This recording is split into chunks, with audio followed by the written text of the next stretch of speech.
This podcast is for informational purposes only. It is not intended to be financial or investment advice. Seek a licensed professional for investment advice about crypto or any other investment. Welcome to the Blazing Crypto Podcast. We are Justin and Brandon, and this is episode 19. Really excited to have you join us today. On today's show, we're going to continue our unofficial mini-series about not sleeping on Bitcoin, not being surprised by Bitcoin. Excited to jump into that. But first, we've got some big news to share. The Bitcoin conference is going on in Miami for I believe a second or third year now, and some pretty big news just dropped yesterday. So Justin, share with our audience what that news was. Yeah, so one of the major, one of the largest e-commerce platforms is called Shopify. And a lot of companies use Shopify to build their e-commerce websites. Well, it, as of yesterday, announced that it is integrating with Bitcoin Lightning Network. So they will be accepting crypto payments, which is pretty cool for a number of reasons.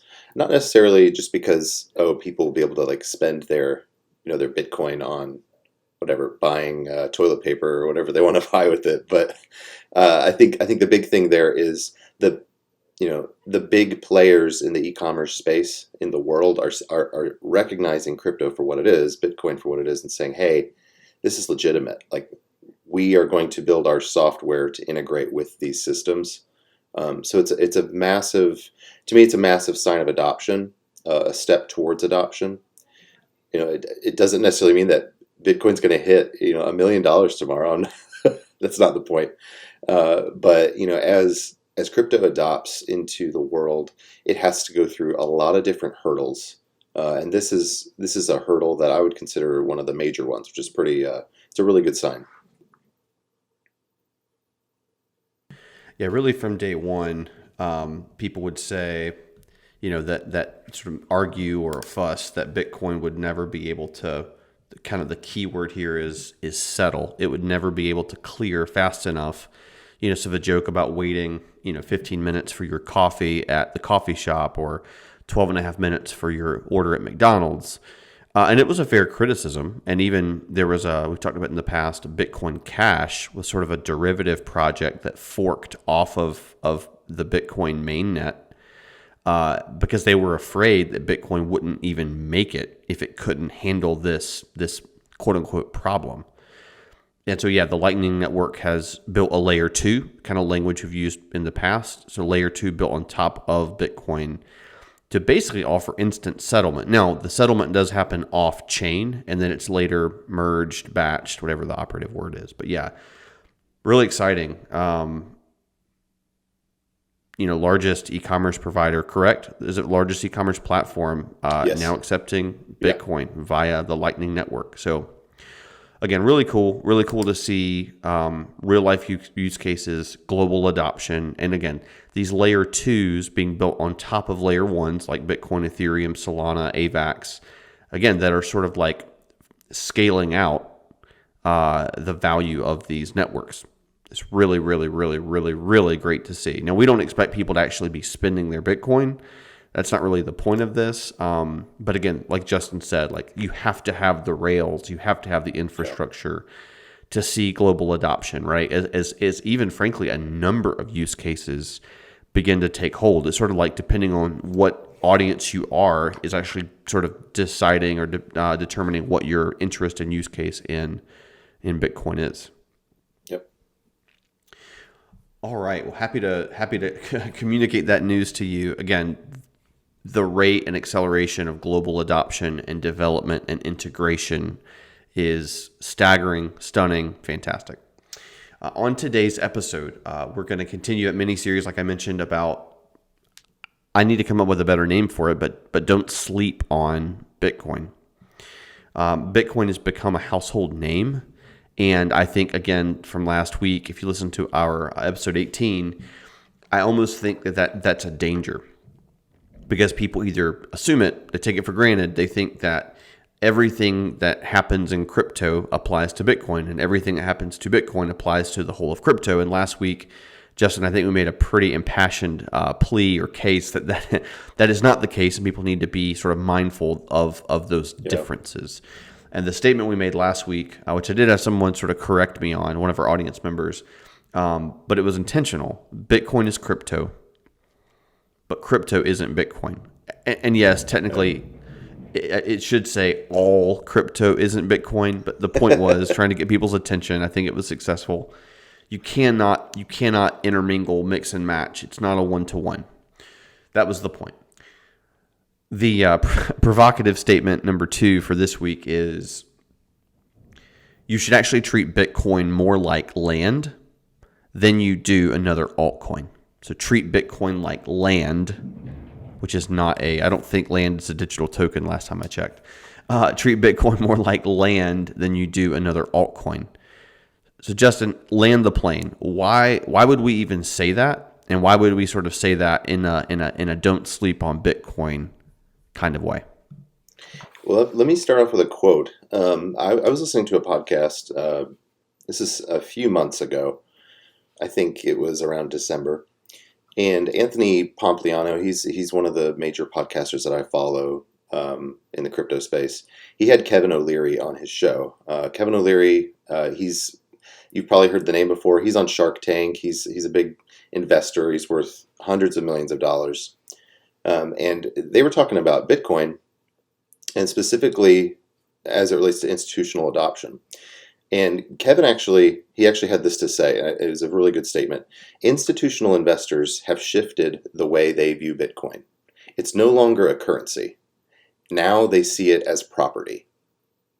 So in the episode, I won't go into all the details, but basically they were talking about the way that the institutional investors have shifted the way they view Bitcoin. And they go into a number of reasons about that, but that's kind of what we mean when we talk about view it as land.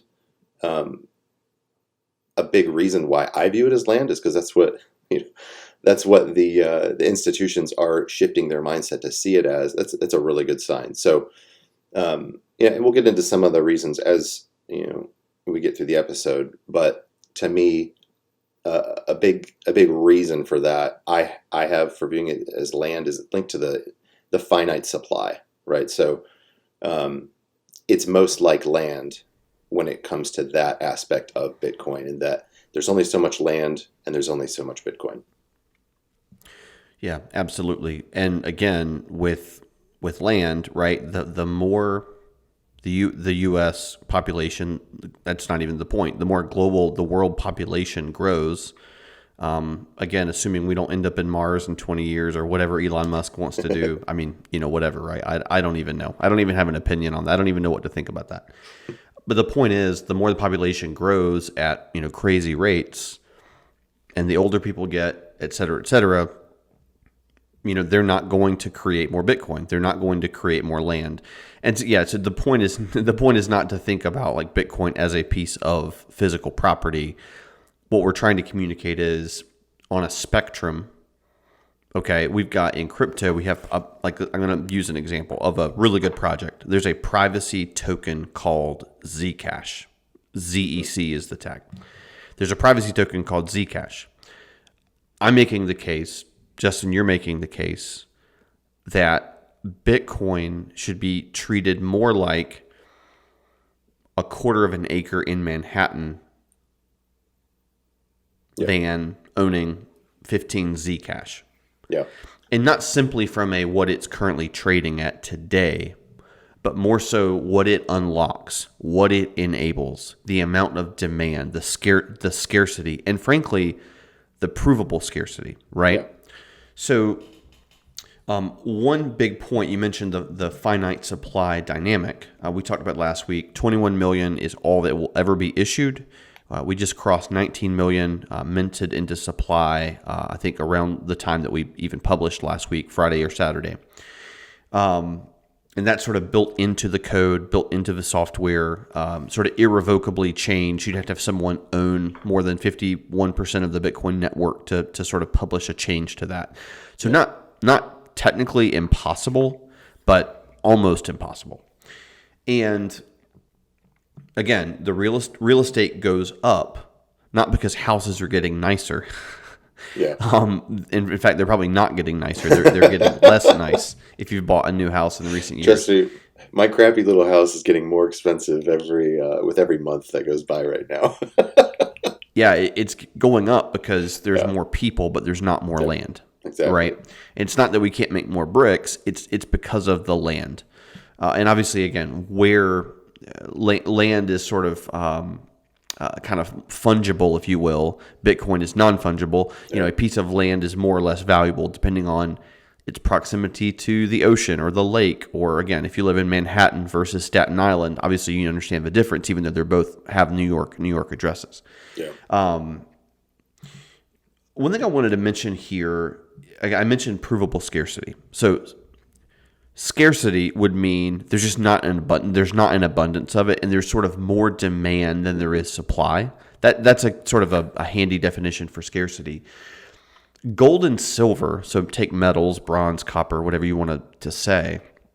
Gold and silver are scarce, but they are not provably scarce, right? No one can definitively say, oh, like all the gold that will ever be mined has been mined. No Yeah. one can say that with proof. I know. Well, one moment. Sorry to interrupt you there. Even one thing I know. I think Elon Musk was talking about this. I know it was the Winklevoss twins have talked about it as well. But we know that there's asteroids around us that are just loaded with gold. As the technology advances, we're talking about on one asteroid, you could double the amount of gold that we have on Earth, right? And so, like, that's. I know that sounds crazy. I'm not trying to say that they're up there going to go mine all the gold right now. But the point is like we can find more gold in our solar system. I did not know that. So that's Oh, a new really? piece of Oh. information to me. So that's really interesting. A lot of Yeah, people and use that argument when they're talking about why Bitcoin is more scarce than gold. yeah, and frankly, there may simply, and this isn't, we're not trying to like debate how much gold exists, right? In one sense I don't really have a dog in that horse, or a horse Dog in in that that horse. race, a dog in that fight. Again, mixed metaphors are my favorite. But yeah, the what we're trying to communicate there is we don't know how much there is. I mean, maybe we discover 1,200 feet under the Earth's surface this Yeah. complete gold, whatever. The point is, it's not provably scarce, even though it is scarce. Right. So with Bitcoin, it's provably scarce because that's the way it was built, that's the way it was designed, and because it's software, we know everything about where all those Bitcoin are in one sense. Even frankly, how many are probably lost. I think it was estimated, Justin, now I forget the number, 20% of all the current Bitcoin supply is estimated to have been completely lost. Yep. How on earth would you estimate how much gold had been lost? Oh, Or man. how much gold was used to exist and was on record somewhere and now is at the bottom of the ocean? No idea, right? Yeah. Justin, anything else we talked about treating Bitcoin more like land, more as a property asset than like, another altcoin, another digital token, which technically is what Bitcoin is. Any other points related to why the finite supply and sort of provable scarcity matters as it relates to this topic? No, I think I think there's other things that are tied to that point. Like, I don't know, like, I think what makes Bitcoin's scarcity unique is it's based on math, right? And like it's almost like hard to think about Bitcoin in that way because everything that we've grown up, we're used to seeing is analog, right? We're used to investing in analog things like land, gold, like things that you can touch and feel. But I think one of the things, like I said, that does make Bitcoin unique here is you can't see it.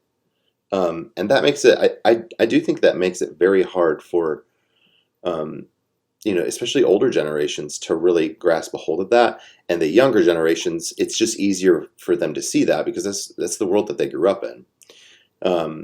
But I mean, it's not just provably scarce like gold, but it's very different from gold in that it's based on software, math, numbers, which some people have a hard time trusting, and other people, They don't have as a hard of time trusting that. Yeah, I mean, think about something for a second. That brings up a good point. You know, if you saw someone holding up a solid gold bar, you know what those look like, right? If you saw someone holding a solid gold bar, I mean, you saw someone holding up, in theory, I guess a thumb drive Yeah. with open source software code.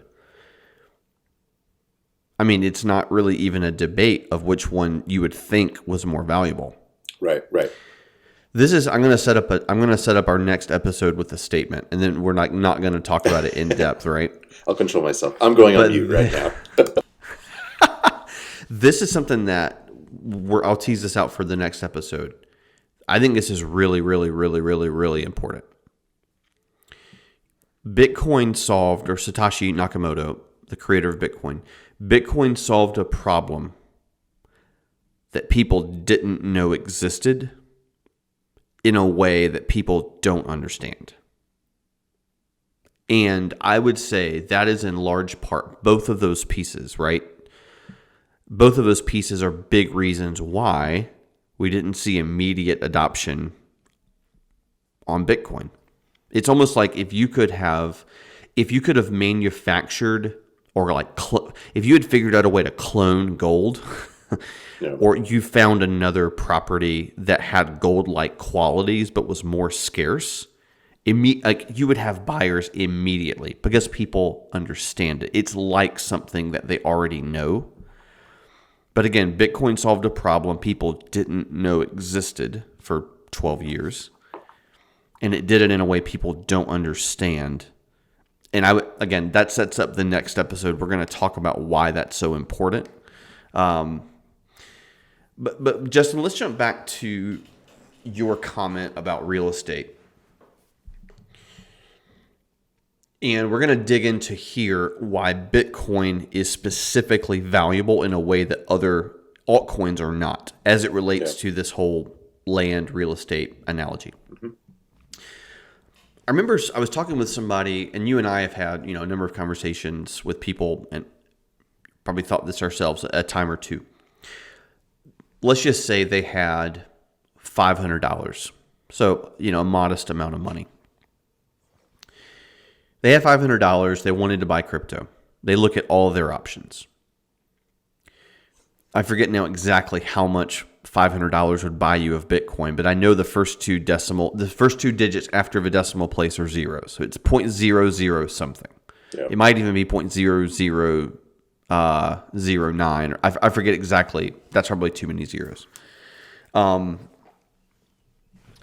know what? I'm going to actually look this up just so instead of fumbling around, I can actually tell you what it is. I think it's 0.007, but I'm not sure. Yeah, something like that. Yep. The point is, it's not a lot. It's not a lot of Bitcoin. Then you find a token that sells for $5, and you're like, oh, I can get 100 of those. I can have 100 fill in the blank coin, or I can have 0.0 something Bitcoin. And immediately that whole thing about I've already missed Bitcoin. I can't even buy a whole Bitcoin. I can't be as the kids say, a whole coiner. And then you start thinking, yeah, like I would rather have 500 of something or 5,000 of something that sells for, 50 cents or 5 cents a coin. That just feels like a lot better thing. The way that I've talked about that, and I've probably mentioned this on past shows, would you rather own 1/4 of an acre in Manhattan or 50 acres in the middle of Kansas? If you're listening from Kansas, I love Kansas, especially after they just defeated North Carolina. Like, oh man, that was calculated. That was calculated. Listen, I have love for the state of Kansas, the people of Kansas, the wheat and corn that grows in Kansas. I love all of it. But for the sake of this illustration, would you rather own 1/4 of an acre in Manhattan or 50 acres in Kansas? Without doing the math, I'll just tell you it's not a fair comparison. And that is what owning Bitcoin is like in its 0.007, 0.009. Yeah. I mean, even if you own 0.03 or 0.05 or zero point 0.1 Bitcoin, in 5 or 10 years, that's going to feel more like owning a quarter of an acre in Manhattan. And again, that's why this discussion is so timely. And that's why we want you to understand that Bitcoin, while being a cryptocurrency, is not like any of the other cryptocurrencies, because maybe other than Ethereum, we're just not going to be saying things like that about Zcash or any of the other tokens, even though they have a lot of value in their own right. Yeah, I do think it's. I understand why people approach the market that way, and I've had a lot of conversations with people around. Oh, this one's cheaper, so it's going to be the next one to go. It's just the. I think the hard part that people they just have a hard time grasping maybe is just because the price is cheaper does not mean that there's more opportunity there or that there's more value. I can go make my own cryptocurrency tomorrow with 100 trillion coins, and it'll be the cheapest little coin that you can find in crypto. And that doesn't mean it's worth absolutely anything, So I think separating the price of an asset from what makes it valuable and what makes it, a long-term investment. Those are two very different things. Yeah, even people that buy real estate, they buy real estate for different reasons than they buy other things. They have different expectations of the asset, and that's part of what we're trying to do is say we need to change our expectations. We need to change the way we think about specifically Bitcoin. I would argue that when someone buys a house, now certainly there's the utility of my family or myself needs a place to live. Okay, that makes sense, right?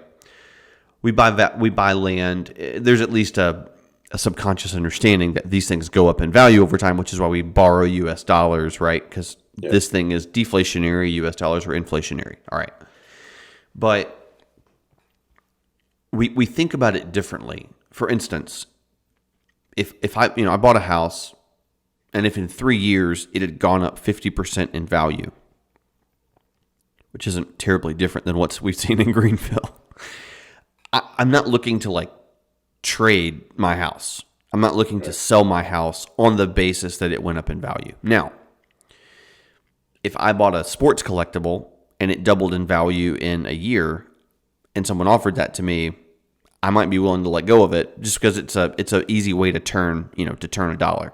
Yeah. And that's kind of what we're saying. Here's one of the reasons why. Justin, I'll set you up for this. There are people, and there's a legitimate use case, that there is a whole class of people that will only ever buy Bitcoin. They will never sell their Bitcoin. Justin, can you explain why that use case is going to make sense and sort of what would be involved? How would you leverage Bitcoin if you never sold it? Yeah,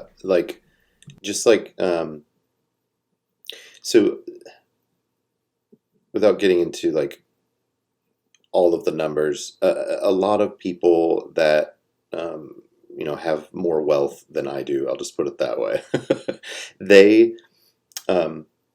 They use their assets to borrow against, and then they use that money to create more wealth, right? So think of it like we were talking about earlier about taking out a mortgage to buy your home. You are taking on debt, and you are using your home to borrow against, and then you're paying that off over a really long time. So if you default on your loan, the bank gets your house, right? So in that situation, you're using your home as collateral. Well, that works the same exact way for Bitcoin. And the wealthier, a lot of wealthy people in America, that's how they produce more wealth. They use their assets, they borrow against it, and they're able to take that money that they're borrowing and invest it in other assets that are outperforming whatever interest rate they're paying on that debt. Right? And so it's essentially ballooning. And if you're Oh shoot, I just forgot his name. Who's the conservative? Oh, okay, I'll come back to that later. But if you're a Dave Ramsey, thank you. If you're a Dave Ramsey fan, that might not fit your model, right? But that's just how it works, and that's how people are doing it. So yeah, like Particularly if you're buying other assets, right? exactly, yeah, We're yeah, not yeah, talking about taking out money, even to right, frankly loaning money to buy a car, which is depreciating. These correct, are like buying assets that, again, grow wealth and create cash flow and those yep. things. So yeah, in this situation, um, this is actually going back to that Kevin O'Leary podcast. Another statement he made in that podcast, it's kind of tied to this. He said there's never been an asset class with this much potential, right? And everything he's talking about in there, he's talking about the utility of Bitcoin as it relates to this borrowing concept. It's an asset that businesses, companies, institutions want because they can leverage it in a number of different ways. So in that situation, yeah, they never have to sell their Bitcoin, right? Like if they want to, um, invest in another property or some other asset, they can use their Bitcoin as collateral, borrow against it, invest in this other asset, right? And then, however they want to pay that off over time, they can do that. But the point is, they're not selling their Bitcoin, right? They're just they're utilizing it, and I think that's really at the heart of really what makes what makes Bitcoin so unique. Um, in that it's essentially software that is an asset class that you can borrow against. We've never seen anything like that. That is insanely innovative. I don't know how to overstate Yeah. it, but Right. And one of the things about Kevin O'Leary, some of his recent statements, so just so everyone knows, if you can track with this, Kevin O'Leary went from being a closet crypto holder because of some of he basically couldn't talk about it because of a yeah, few of his sort of fiduciary situations, and there wasn't regulation in place. He just couldn't talk about it. He couldn't say anything positive about it. Then he came out, and I think he said something about crypto's 1% of my net worth. I believe it's either 3 or 5% of his net worth now. I yep, forget what the last thing he said was. So put it this way, Kevin O'Leary is so is so crazy negative about a lot of stuff on Shark Tank, and that's a little bit of his bit, right? yeah, But to hear him be so over the top positive about Bitcoin, Ethereum, crypto in general, but yeah, exactly. The whole idea here is Bitcoin is property. yep, It's not a token that we're going to use to buy a shirt with. And that's why, again, we've got to put space between, in crypto land, how we think about Bitcoin and how we think about all of these other assets, with a caveat made for Ethereum, which we'll cover in future days. All right. I want to make this point quickly. We've covered this a lot, but we talked about the finite supply. But frankly, why we're treating Bitcoin more like land than an altcoin is there's been a seismic shift from Bitcoin as a novelty to a necessity. So, Justin, I'll tee you up here again. We've got companies adding Bitcoin to their corporate treasury. That's not something they're doing to like scalp a trade at 10% on Bitcoin. right, We've got countries adopting Bitcoin as legal tender and also adding it to treasury. You already talked about high net worth people like Kevin O'Leary doing it. We've also got, frankly, again, Wall Street jumping in and wanting a piece of the action. Bitcoin is not, in one sense, it's not optional anymore. Now, there's other ways to accrue wealth and grow wealth that don't look like Bitcoin, but there is not a class of people in the world or a class of institution, pension funds, retirement funds. Everybody wants a piece of the action, but that is a Bitcoin thing. yep, That is not a quote unquote crypto thing. right. I think it's fascinating. I actually saw a stat yesterday, and it's kind of aligns with what you're going after there, as far as like it being a necessity. It was a ranking of all of the countries in the world and the proportion of how many people in that country own Bitcoin to the total of people in that country. So the two top countries in the world that have the most Bitcoin owners, Russia and Ukraine. I think that's fascinating because of I also don't think that's a coincidence, right? Like the fact that they have the highest percentage of their population compared to other countries in the world buying the asset. And a lot of it has to do with the uncertainty, right? And the uncertainty around their financial situation and a number of reasons there. But I think to me, that's a reflection of, that's not institutions, that's individual people and owners, but it's a reflection of them seeing it as a necessity, like you stated. Permission to make a provocative statement. Yes, permission granted. First of all, I should say, sometimes there are explicit warnings. I'm not going to swear. There are explicit warnings because of swear words. We almost need to give like, hey, we're going to talk about math. In case you're listening to this like on your drive into work and you're not fully awake, Justin's about to talk about math. I don't talk about math very much because I'm not very good at math.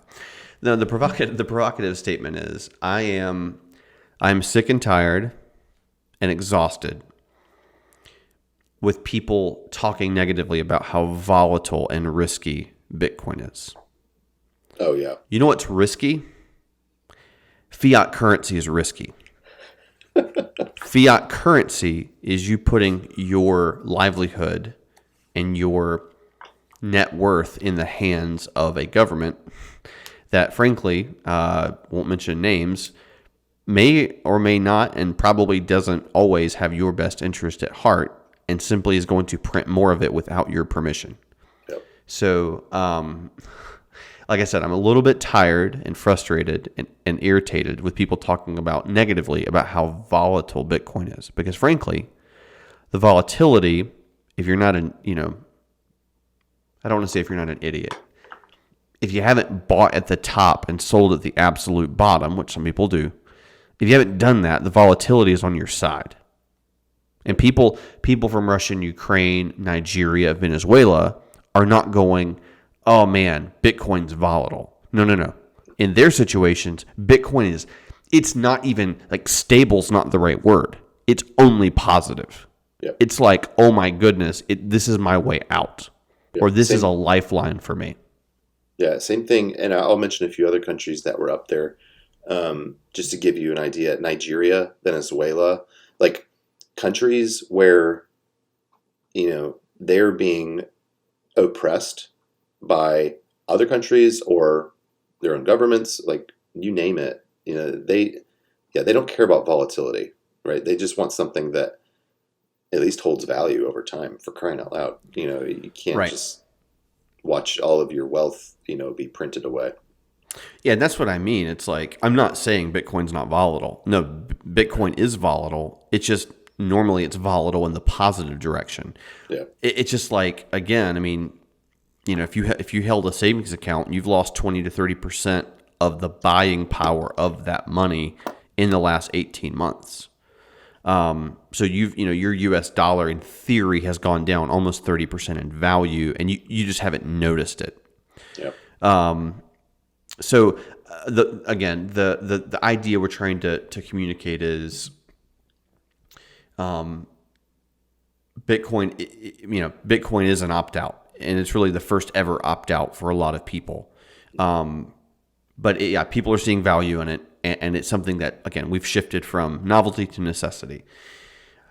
Justin, I said I didn't do math, but I did some math, and it's probably not right, but it's close to right, and close is what I'm going for. I had an English teacher that said that close only counted in horseshoes and hand grenades. So I guess we'll play a little horseshoes here with the math I'm about to spew out. All right. So we're going to talk about why any of this matters. Obviously, it's interesting. You may find interest in it like we do. But why does this matter? Why are we even talking about this? We're 35 minutes into an episode. Who cares? What's the what for, so to speak?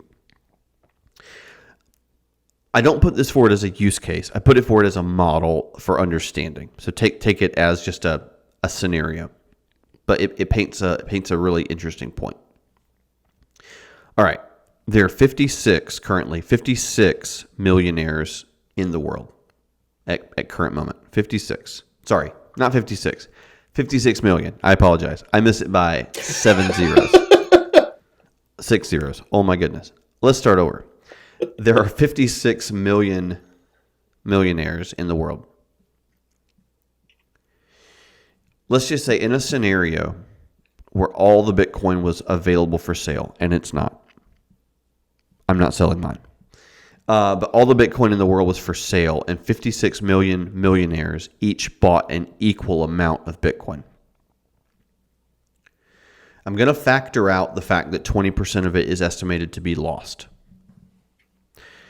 But if all 56 million millionaires bought all the Bitcoin that existed in equal amounts, they would each only get 0.3 Bitcoin each. Currently $13,000.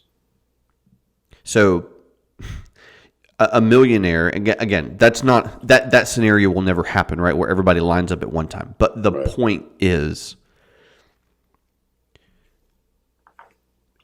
when people realize this at a mass scale, when it dawns on people what we're talking about, and people want a piece of the pie, they're not going. Two things: they're not going to be able to get as much of the pie as they want, and two, it's going to cost them an awfully lot more than it does today. By the time they want to jump in.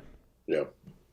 On one note there, so if your first reaction to that is well, like it's almost too scarce, like how does Bitcoin? There's a number of problems that could come into Bitcoin if it's too scarce. But the reality is each single Bitcoin, think of it like the dollar. The dollar is broken down into 100 pennies.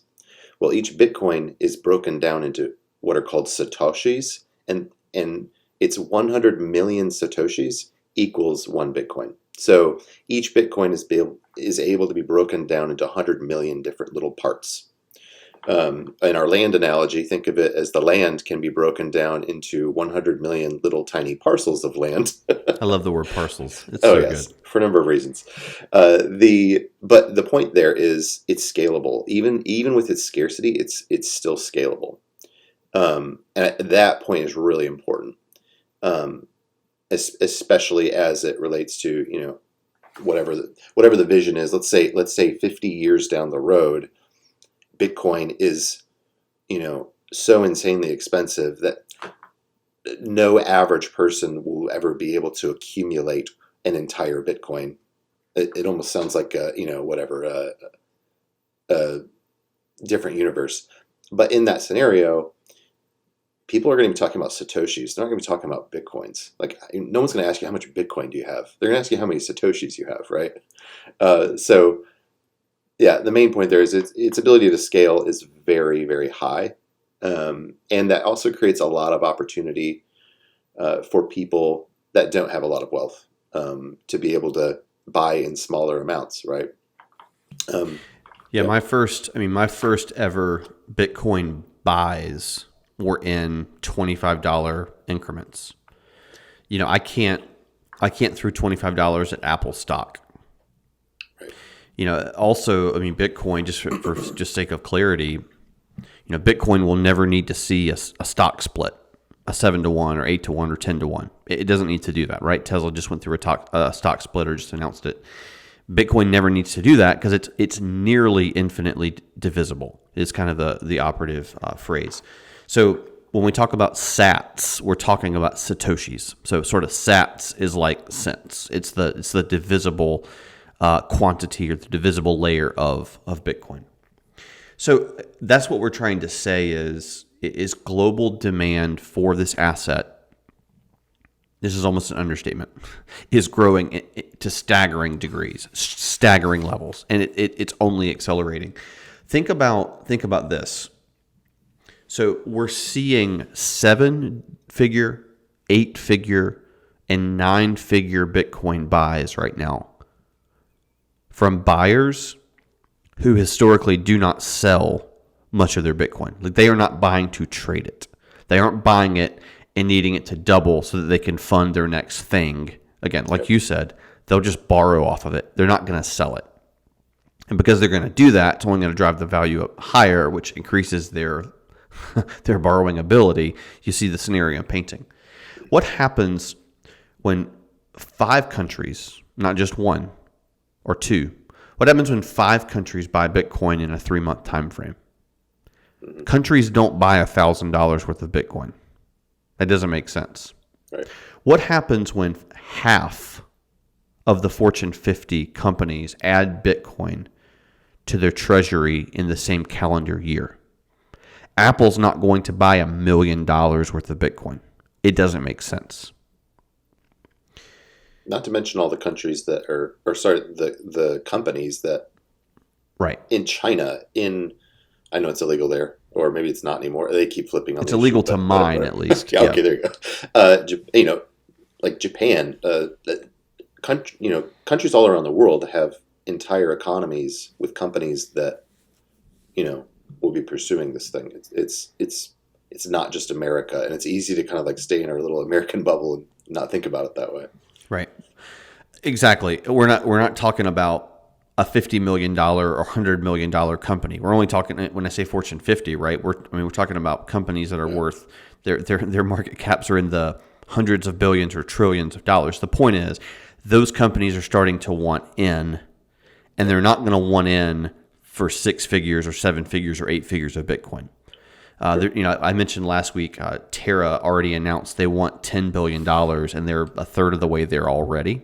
So I hope we've sort of not been applying this stuff a lot just yet, but I hope the application already starts to make sense. Here's the issue that, Justin, people like you and I, we're considered sort of small fish, retail. We're insignificant, at least right now, sort of. Retail is often caught. So when we say retail, we mean people that own, call it less than 10 Bitcoin, whatever. They own 0.1 to 10 Bitcoin, or less than 0.1. Retail is often caught selling their Bitcoin when the price starts to fall. Justin, tell people when they sell their Bitcoin who they're selling their Bitcoin to. They're selling it to everyone who is going to hold on to it, forever. You're selling it to the person that will not sell it back to you. I want you to imagine that you own a piece of land, whatever city you live in,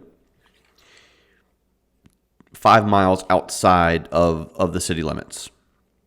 It's a piece of land that's not super developed, but sort of like you can see the city moving that way. And then, there's an economic crash, and you go to sell your land, and you find out that Apple is the buyer. Apple is the company that wants to buy your land at 70 cents on the dollar. You'd think to yourself, why does Apple want to buy my plot of land? I would hope that would cause you to be a little more steeled in your confidence that maybe I should hold on to this a little bit longer, right? Maybe Apple knows something I don't know, or maybe I'm just going to charge them triple because it's Apple, right? That's kind of the point. Yeah. Permission to make another Kevin O'Leary Permission quote? granted. Okay. I have one more, and I promise I'm done with Kevin O'Leary quotes after this. But I wanted to get to this quote before we moved on and lost the point.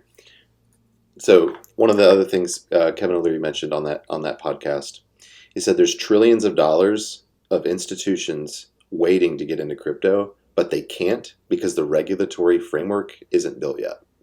So like it's easy to hear us talking about, Apple buying your Bitcoin and companies buying the stuff. And there are, publicly traded companies that are starting to buy this up. But the main point there is there's a lot of layers of regulatory framework that is holding a lot of companies back. The opportunity is they're actually like you get to hear about it before the regulatory frameworks is built, right? And our government is just now starting to kind of look over, hey, okay, what's this crypto thing? Like we gotta learn about it. We gotta, see the value in it and regulate it in a way that makes sense. But that is immense opportunity, right? And that trillions of dollars that he's talking about, those are the companies that'll buy the Bitcoin and they're not going to sell it. They're not coming to go. they're not coming in to trade a 4 hour Bitcoin Yeah. chart, for the next 2 months. Right. Yeah. It's people buying for pension funds, and frankly, it's quote unquote people buying to actually stabilize the rest of their asset class, or to give their portfolio more stability or more upside. So actually, I wanted to mention a statement off of that. I just remembered. It's actually one of the things I love about Bitcoin. I had a few people level a charge against Bitcoin to say it was only for the elite. And I literally just said as kindly as I could, you could not be more wrong. You could not be more wrong. If anything, crypto has favored the young. Crypto has favored the curious. It's favored the risk tolerant. Justin, people like you and I have had the ability to buy Bitcoin far in advance of people like Kevin O'Leary. Now, Kevin could buy it as a citizen, but a manager of a hedge fund, could not buy Bitcoin as part of that fund. He or she did not have the ability to even do it. Yep. So, and again, you've been able to buy it in $20 amounts or $5 amounts. Again, it is the most, not only the most bullish asset in the history of the world, but also the most accessible. Anybody with access to the internet, which is a lot of people now, has had the opportunity to buy Bitcoin for a very long time. All right, off the rabbit. Another mixed metaphor. Off the soapbox, out of the rabbit hole. Let's go. So 3 applications on this episode, and we'll wrap up here. First, always be stacking sats. So ABC from Glengarry Glen Ross, always be closing. This is ABS. Always be stacking sats, or ABSS, I guess. Sats is short for Satoshis, by the way. Right, the divisible unit of Bitcoin. Yeah. My personal view, not financial advice, my personal view is that I'm always in the process of stacking, accumulating how much Bitcoin, again, not crypto, how much Bitcoin I have. Even when I trade other altcoins, I think about, is this going to help me grow my Bitcoin stack? Or am I putting, future Bitcoin growth at too much risk, right? Yeah. So Justin, how does connect the dots for us on how DCA is the vehicle for helping us do that?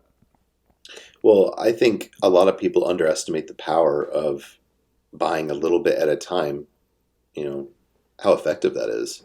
And I know that if you've ever kind of dove into the investment world, I'm not talking about crypto, I'm just talking about funding your retirement when you start early. So when you're young and you do it all the time in little amounts, that's how people build the most wealth, right? Because it's like they don't even see it. It's just happening in the background. And that's a really positive angle. Well, it can also be negative, like you also, sometimes you don't think about how much money you're spending at Starbucks or whatever on fast food or wherever, whatever your thing is. But it's very effective because it's happening in the background. You don't see it, and you're slowly accumulating over time. So to me, that's what makes DCA so attractive. It's the most powerful tool you have to accumulate Bitcoin. It's much more effective than trading. It doesn't give you anxiety like training does or trading does or other things. But yeah, there's no better solution to accumulate Bitcoin than dollar cost average. Yeah, one thing that kind of makes me sad, but it illustrates the point. I understand why people play the lottery. I understand demographically the type of people in our society that are sort of more predisposed to the lottery. I'm not talking about the good and the bad of the lottery system. We understand people that go to Vegas for a thrill, to not really even make money, but just to have a good time. And sometimes I just think to myself, I think Bitcoin's a pretty good time, but maybe I'm just nerdy. I think to myself, you know, people that go to the convenience store and spend $20 to $50 a week on scratch offs. Not demeaning people. I spend $20 to $50 a week on stuff, whatever. Exactly. Call it coffee. Call it whatever. Stuff you don't need. That's probably more deleterious to your health than helpful. Yeah. And this isn't trying to be overly reductionistic. Like, hey, instead of buying, soda or instead of buying meat, you go meatless and spend your meat money on. This is not what we're talking about. I'm just saying people that put money at risk for thrill and fun that you don't need it. I just think to myself, man, if somebody for the last 5 years would have put $20 a week into Bitcoin instead of into scratch offs, they're in an unbelievably good spot right now. And and they're actually lifted out of whatever poverty or economic difficulty they're in. They're out of it, completely out of it. And forever out of it if they just held their Bitcoin, right? I understand the impossibility of that situation, but it's available to them. Yeah, and I think the other thing there is you're not saying stop spending all this money over here and spend it all on Bitcoin. It's like, just maybe add Bitcoin into the mix of things that you're spending money on a monthly basis, and it's amazing how powerful that is. Yeah, very quickly. There are even tools right now. I forget who it is now. I think it's Cash App actually that just rolled out this week an option. You know how, for instance, if you spend $1.76 on a candy bar and a can of soda, there's an option in your bank account to round up to the nearest dollar and put that money into savings, 24 cents or 34 cents, whatever it is. There's an option on Cash App now, I believe, to round all your purchases up to the nearest dollar and put that amount of money that rounded up into Bitcoin.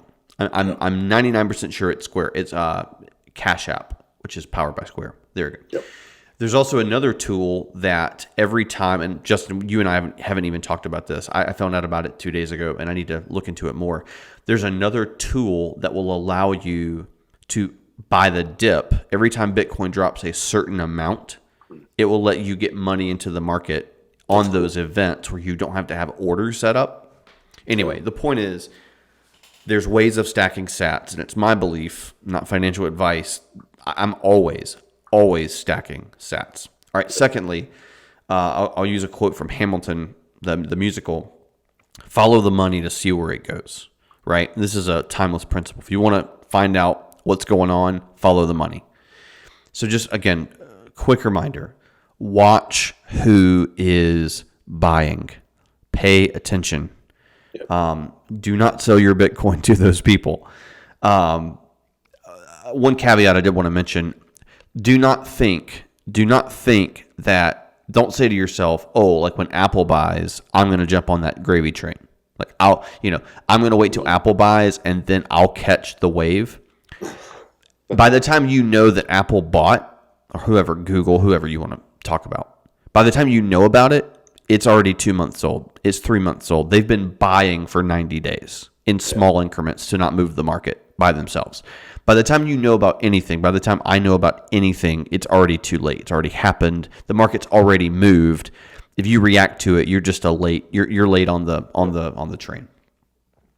The last point, Justin, I'll get any things you have as well here. The last point, so always be stacking sats, follow the money to see where it goes, pay attention to who's buying.